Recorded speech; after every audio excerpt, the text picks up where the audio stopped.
Eu não sei se você está acompanhando o caso das atletas trans no esporte feminino. Aqui no Brasil ainda não é tão comum, mas no exterior esse assunto já toma as páginas dos jornais e as discussões na sociedade. E precisa mesmo, porque estão acabando com o esporte feminino. Homens biológicos que nasceram homem, cresceram e desenvolveram o corpo como homem, depois, na adolescência, na juventude, decidem fazer a transição para o sexo feminino e competir no esporte feminino. Autorizados, estão levando todos os troféus, medalhas, títulos, recordes e, no caso dos Estados Unidos especificamente, também as bolsas de estudo universitárias, porque as universidades estimulam os atletas a virem para a sua universidade para formar o corpo esportivo. Então, as meninas e as jovens que a vida inteira treinaram sonhando em conseguir uma bolsa para determinada universidade já não têm mais essa chance porque simplesmente não conseguem mais ganhar as competições. Eu sou a Cristina Grêmio, colunista da Gazeta do Povo, e nesse vídeo vou entrevistar uma professora de filosofia que você já deve conhecer, a Bruna Torlai, e ela vai trazer o conhecimento filosófico sobre o que é o homem, o que é a mulher, a diferença entre os sexos, para a gente entender um pouco melhor a injustiça que estão cometendo com as mulheres. E vamos falar também do silêncio das feministas a respeito desse caso. Eu estou então aqui com a Bruna Torlai, que é formada em filosofia, mestre em filosofia, é professora, diretora de conteúdo também da revista Esmeril, que trata de cultura, mas de uma forma mais ampla, né? Vai falar um pouquinho dela aqui também, mas hoje nós vamos discutir um assunto bastante aprofundado, que é praticamente o medo do fim do esporte feminino com a entrada das atletas trans, que estão levando todos os troféus, todas as medalhas, todos os patrocínios, os recordes e deixando as atletas muito para trás. Então, é uma questão que não é de inclusão, mas de exclusão de todas as mulheres, para que aquelas mulheres que nasceram homens biologicamente sejam incluídas no esporte feminino. É um tema pesado, né, Bruna? Mas a gente precisa entrar num tema de momento para as pessoas entenderem o que afinal de contas, é inclusão, o que é exclusão, da onde que vem também essa categorização de homem, mulher, enfim, né, gêneros, essa discussão toda que a sociedade tem hoje. Bem-vinda à Gazeta do Povo, um prazer ter você aqui, muito obrigada por aceitar o convite. Prazer é meu, Cris. Nossa, esse tema é pesado, porque na verdade se trata da subversão dos princípios, dos pilares da lógica aristotélica, né? A gente pode até achar que é simplesmente uma questão de negar uma categoria, mas quando você nega que algo seja essa coisa, você está violando o princípio da identidade. Assim, você até acabou de citar esportistas, mulheres que nasceram homens. Não, são homens e acabou. A gente até tenta falar assim, né, por uma questão de polidez, de diplomacia, mas na prática não importa se que a pessoa faça a transição hormonal, não importa. A estrutura dela, a estrutura óssea, a estrutura física, nós não somos uma panela de hormônios, tá? Nós somos uma estrutura muscular, uma estrutura física, do ponto de vista das habilidades físicas, das habilidades do corpo, né? A mulher ela é feita para o corpo ter elasticidade, não força, porque a gente tem essa que é uma graça, né? A graça da concepção. Então o nosso corpo tem que voltar. Tudo é diferente, a estrutura é completamente diferente e essas diferenças estão sim associadas ao tipo de faculdade, ao tipo de função que você tem na reprodução. Claramente, a mulher tem útero, a mulher tem ventre, tá? Então, isso é muito diferente. A mulher tem mais gordura. E quem tem mais músculo tem mais força. Então, não importa a transição hormonal que se passa, não importa essa operação, cirurgia que você faz superficialmente, a pessoa vai, nasceu homem, nasceu mulher, morre mulher. Sinto muito se isso fere o coraçãozinho das pessoas que não sentem bem assim. Entende? Assim, na prática, eu tô falando fisiologicamente. Para o médico é assim. E no esporte é assim. Né? Então, isso que você está falando é algo muito grave, porque você tem homens que têm habilidades do ponto de vista físico sempre superiores às mulheres e, de repente, a sociedade resolve que vai engolir que eles são mulheres e as mulheres vão ficar para trás. Então, e as feministas quietas?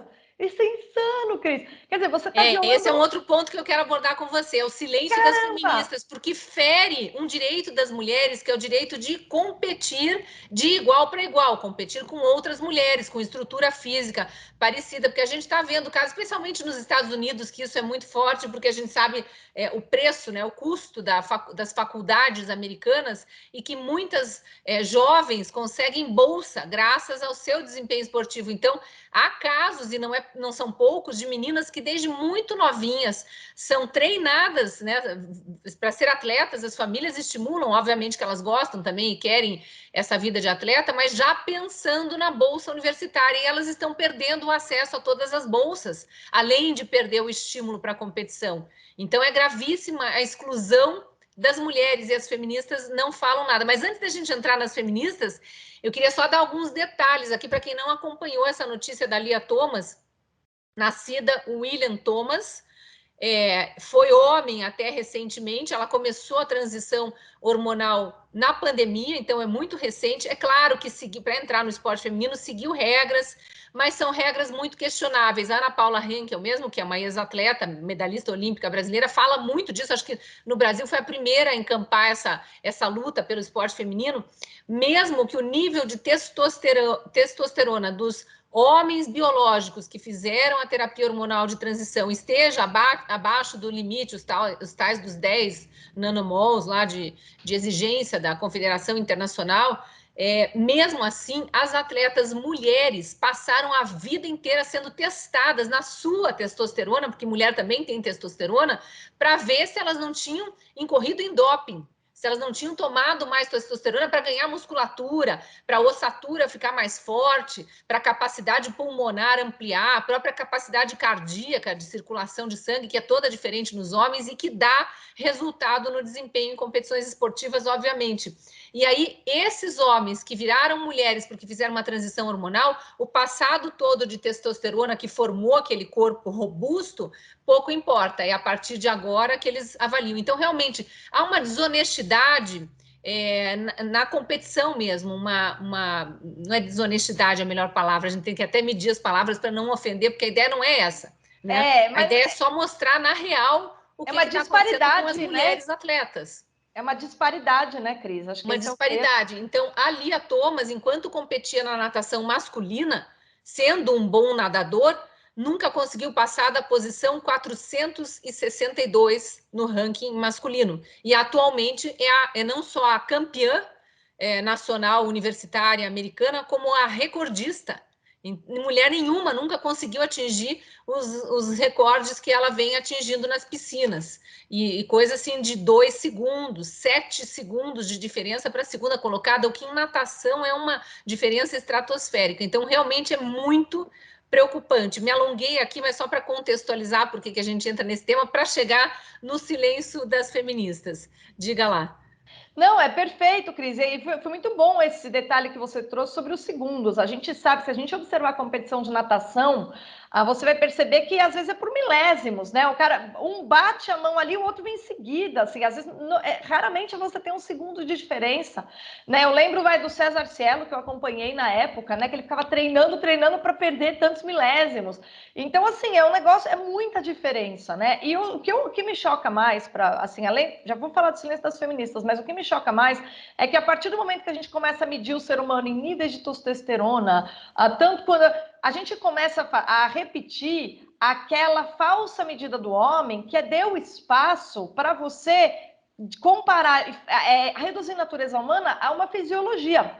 E isso foi o que gerou todo tipo de racismo, preconceito, essas ideologias que definiam quais eram as raças superiores e inferiores. Quer dizer, o pessoal da esquerda identitária, das teorias de gênero, que falam de fascismo, eles estão repetindo, é pesado o que eu estou falando, mas eles estão repetindo uma maneira de ver o ser humano que ela é completamente calcada na fisiologia. E, nesse sentido, ela compactua com aquele tipo de pensamento que foi dar lá no tipo de ideologia que diz, olha, essa raça tem o direito de ser maior que essa. Por quê? Porque é baseado na medida fisiológica do homem, nessas características. Por exemplo, lembra, se media crânio. Ah, os negros são inferiores porque o crânio é assim, porque a boca é tal. Quer dizer, você ficava vendo fenótipo para ver quem era inferior, superior. É ali o passado dessa visão do ser humano é essa, tá? Então, primeiro lugar, que é muito perigoso. E as feministas, justamente porque elas vêm aí de uma matriz igualitarista, elas deviam estar preocupadas. Porque quando você começa a medir fisiologicamente, reduzir o ser humano a um osso, você logo mais você vai conseguir criar aí diferenças absurdas, já que o que nós temos em comum é que todos temos uma alma, né? Então, esse é o ponto principal. Agora, essa questão do silêncio das feministas quanto à falta de igualdade, né, de paridade no esporte é absolutamente escandalosa, mas também é o reflexo da perplexidade que elas ficam, né? A gente vê várias vezes, a gente vê a esquerda, ela sai a francesa e fica quieta e fica calada quando o resultado dos projetos que ela impôs se revelam perversos. Você acha que elas não percebem a perversidade? Com certeza elas percebem essa perversidade e ficam quietinhas justamente porque elas próprias não sabem o que fazer diante dessa perplexidade. Eu não acredito nem que as feministas não se choquem com esse fato, né? Mas como elas começaram ali a defender a ideia de que você tem que diluir os gêneros, né? Negar a identidade, negar o princípio da identidade. O princípio da identidade aristotélico, x é igual a x. Não é igual a nenhuma outra coisa. Agora, quando você fala que alguém que nasceu homem é um homem, mas esse homem é uma mulher, você já está violando o princípio da identidade.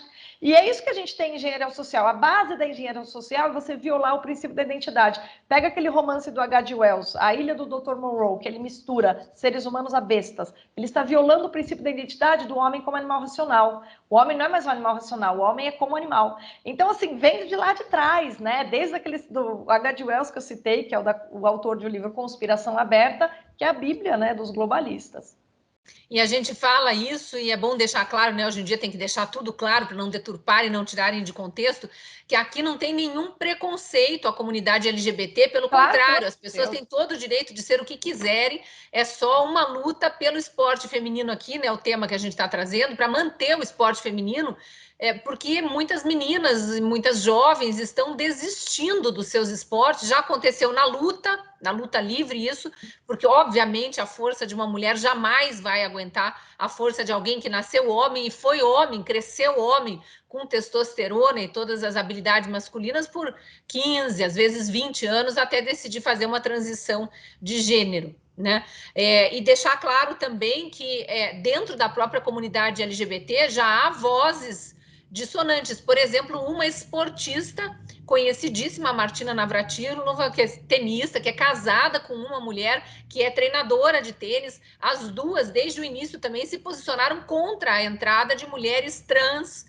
no esporte feminino. E o engraçado é que não existem homens trans no esporte masculino, né? As mulheres que fazem transição para ser homens, elas jamais se inscrevem como atletas em competições masculinas, por motivos óbvios. Então, eu acho que é mais um ponto aí que coloca em desfavor essa argumentação da inclusão quando se coloca mulheres trans no esporte feminino. Mas eu vou avançar um pouquinho na discussão aqui, aproveitar teu conhecimento filosófico, porque eu vi uma thread do Leandro Russo, até mandei para você, em que ele está trazendo um tema correlato. Ele fala o seguinte: há milhares de anos, Aristóteles inventou o conceito de categoria para organizar o conhecimento. Através dele surgiu a ciência propriamente dita. Você pode dizer que maçãs e bananas fazem parte da categoria das frutas, mas maçãs em si formam uma subcategoria diferente. E aí ele vai discorrendo todo um pensamento aqui, explicando que existe a categoria dos seres humanos, que é uma subcategoria dos seres vivos. E aí ele explica pela lógica toda essa questão das subcategorias e chega lá no XX e no XY dos órgãos sexuais, masculino, feminino, enfim. E eu sei que você, obviamente, como estudante de filosofia, mestre em filosofia e também professora, tem conhecimento mais ou menos dessa origem aqui da organização do conhecimento humano, né? Basicamente a taxonomia, né, Cris? A taxonomia que foi importantíssima na biologia até Darwin, o próprio Darwin era um leitor de Aristóteles, né, que foi alguém que foi importante, evidentemente, aí para os estudos em biologia, mas até Darwin, veja, o Aristóteles, a gente está falando de século III antes de Cristo, tá? E depois Darwin, século XIX. Então, a gente tem aí muitos anos em que perdura a taxonomia aristotélica. Basicamente, quando a gente fala de uma categoria, é de um grupo, de uma classe, né? E aí, uma subcategoria é algo que está dentro dessa classe. Então, você tem seres vivos, você tem os animais, aí você tem os seres humanos, né, que é um tipo de animal um pouco diferente, porque é racional, mas está ali. E dentro dessa categoria de seres humanos, você tem os homens e as mulheres, né? E a diferença, ela, como o próprio Leandro Ruschel indica, está sim vinculada aos órgãos reprodutivos, como eu falei no comecinho, a capacidade, qual é a sua função na reprodução, né? Então, isso você não tem como mudar, tá? Não tem como alterar. Eu acho a coisa mais normal do mundo, ó, de verdade, assim, não tem problema nenhum das pessoas terem as suas opções e o que cada um faz entre quatro paredes é problema de cada pessoa, mas apesar de você ter cirurgias, intervenções, é preciso que a gente tenha consciência que isso não muda a natureza das coisas. Isso pode, evidentemente, ser uma maneira de você exprimir a sua personalidade e o quanto para você é importante você ter uma aparência parecida com o gênero feminino, mas isso não muda a natureza das coisas, porque a natureza das coisas ela é anterior à existência de cada homem, tá? Então nós repetimos, nós somos réplicas da ordem do mundo, da ordem das coisas. E ainda que a gente tenta subverter essa lógica no nosso corpo, isso não vai alterar a ordem do mundo. Então é um engano, é um sofisma você achar que seja possível fazer a tal da transição de gênero. A gente usa essa expressão porque é a expressão medicalmente aceita para falar dessas cirurgias e desses tratamentos para que as pessoas ganhem uma aparência semelhante ao gênero que não corresponde àquele com que ela nasceu.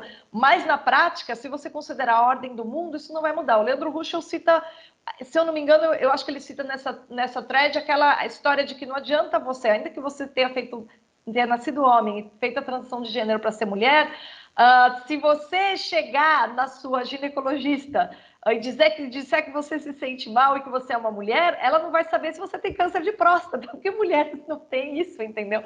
Isso é um mal tipicamente masculino. E o mesmo a gente poderia dizer do Da câncer de mesma útero. forma, da mesma forma, um homem que fez a transição para o sexo feminino e que chegue enjoado, não vai, a ginecologista não vai desconfiar que ele está grávido.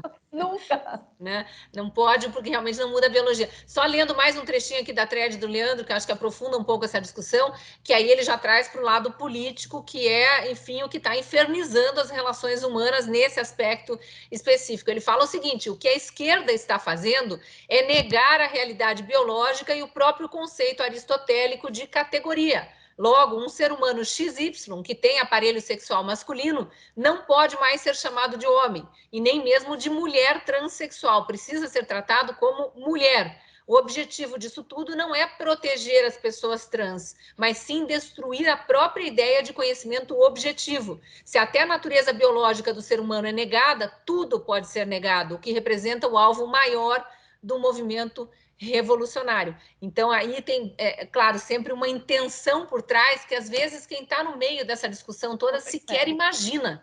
Né? Exatamente. E aí a gente vê toda a ditadura do pensamento acontecer. Exatamente, Cris. E o que é grave é que muitas das pessoas, elas simplesmente reproduzem todo esse discurso sem entender que o objetivo final é muito cruel, porque o objetivo final é simplesmente concentração de poder, disputa de poder, e as pessoas são reduzidas a instrumentos dessa dominação de poder. E aí, como a dignidade humana diz respeito a ela ser tratada como um fim em si mesmo, né? Cada ser humano deve ser tratado como um fim em si mesmo, jamais como um meio. Nós não somos objetos, nós não somos instrumentos. Mas quando a gente acaba cedendo a esse discurso que tem como âncora a engenharia social, a gente acaba se reduzindo, sem perceber, a ser instrumento de algo. Então, a gente perde a dignidade humana também. E é um negócio muito grave, porque quando você perde a dignidade humana, você é o quê? Você é uma pecinha numa máquina maior. E quem é que domina, quem é que liga e desliga essa máquina maior? Que são os donos do poder, os caras que fazem engenharia social. Eles vão estar destruindo toda a natureza e a dignidade de milhares de pessoas em nome do poder de poucos. Isso é a injustiça mais claramente expressa de que a gente já teve notícia, Cris. Você citou alguns conceitos aí que estão dentro das convicções da Gazeta do Povo, que é a dignidade humana, a dignidade da mulher mesmo, liberdades também. Quer dizer, esse discurso da esquerda que busca poder, se apropriando de causas que não são suas, sequestrando minorias aí para se fazer parecer empático, né, inclusivo, enfim, essas palavras bonitas que eles usam, destrói a dignidade da pessoa humana, destrói a dignidade da mulher, como a gente está vendo especificamente no caso das mulheres atletas, destrói a liberdade das pessoas também, porque não tá garantindo liberdade para quem quer eventualmente mudar de sexo, de ser incluído. Eu acho que cria até uma certa intolerância que antes não existia. Porque as pessoas que sequer se preocupavam com o que os outros estão fazendo entre quatro paredes, como você mencionou, começam a dizer, mas que coisa mais chata. Sejam vocês e não incomodem o meu jeito de ser e não invadam o esporte feminino, permitam que o esporte continue, enfim, não invadam outras áreas que seguiam naturalmente sem qualquer preconceito, né? Uhum. Vai acabar o esporte feminino, né? Se isso continuar indo adiante, acaba o esporte feminino, porque você vai ter cada vez mais uma invasão desses homens que fizeram a tal transição e que se enquadram aí agora, é só norma, né? Se enquadram na categoria, você tem. E assim, para onde vão parar? Não vai mais ter mulher competindo, então a gente vai perder a categoria de esporte feminino.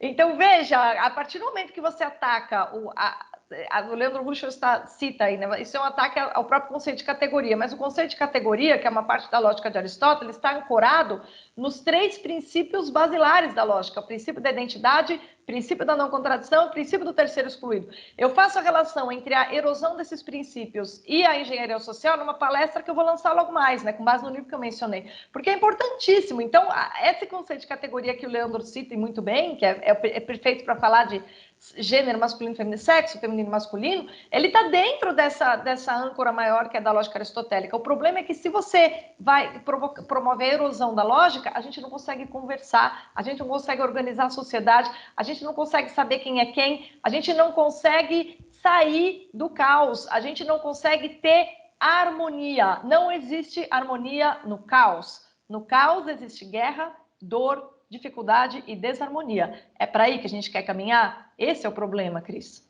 É uma discussão muito pertinente. A gente está para escolher novos representantes esse ano, né? Essa conversa que não tem a ver com política, mas de certa forma tem, porque a gente está vendo aí o que as forças políticas estão forçando a sociedade a fazer e a pensar, o que é muito grave. Muita gente indo na onda, achando bonitinho, sem sequer saber o que está por trás de tudo isso e causando prejuízos à sociedade, inclusive às minorias que acha inocentemente que está defendendo. Bruna, vou me despedir aqui agradecendo e deixando espaço para você falar um pouquinho mais dessa palestra aí. Fiquei curiosa com essa tua palestra que você vai lançar. Cris, é que na verdade agora, nas próximas semanas, eu vou lançar o meu curso, né, de formação contínua e eu gravei várias palestras ano passado e eu vou disponibilizar ali na minha plataforma.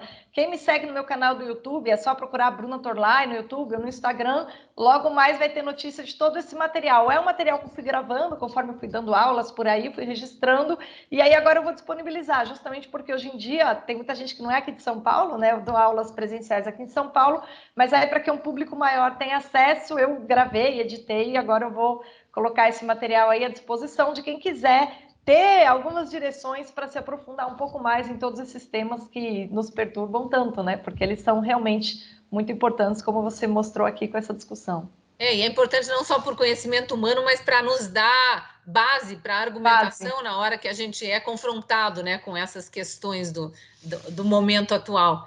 Muito obrigado, viu, Bruno? Um prazer ter você aqui na Gazeta do Povo. Volte Prazer foi mais. meu. Prazer foi meu. Muito obrigada, Cris. Tchau, tchau. Tchau. Agradeço também a você que assistiu essa entrevista até aqui. Se ainda não é assinante da Gazeta do Povo, me acompanha só pelas redes sociais, eu te convido a vir para a nossa comunidade de assinantes, apontando a câmera do celular para esse QR Code da tela ou clicando no link na descrição do vídeo, você tem acesso a uma promoção que é exclusiva para os meus seguidores das redes sociais e do YouTube. E se você for nosso assinante, você vai conseguir se manter informado com a cobertura jornalística e também ter acesso a muito mais conhecimento em artigos exclusivos escritos por mais de 40 colunistas só para você que é assinante. também produção de vídeos, de podcasts, cursos online, muito material exclusivo para os assinantes. Eu sou colunista da Gazeta e te espero lá no jornal.